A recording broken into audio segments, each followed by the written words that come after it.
নববর্ষ সবাইকে। একদম আজকে শাড়ি টাড়ি পরে মাছ কাটতে চলে আসছে, একদম ফ্রেশ মাছ মাত্র কালকে নিয়ে আসছে। আর আমাকে কেমন লাগছে প্লিজ কমেন্টে একটু জানাবেন।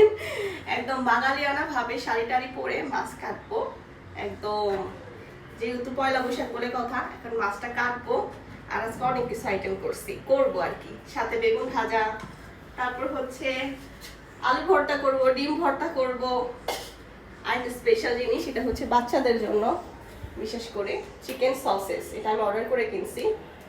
আর হচ্ছে ইলিশ মাছের পেটে ডিম হবে। হ্যাঁ, হওয়ার সম্ভাবনা আছে।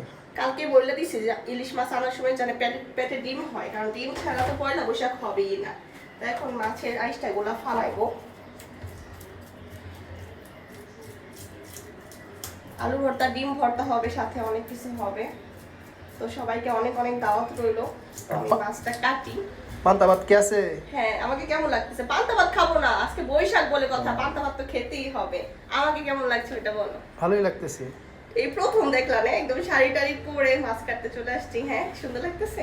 Thank you. বাঙালি তো শুভ নববর্ষ।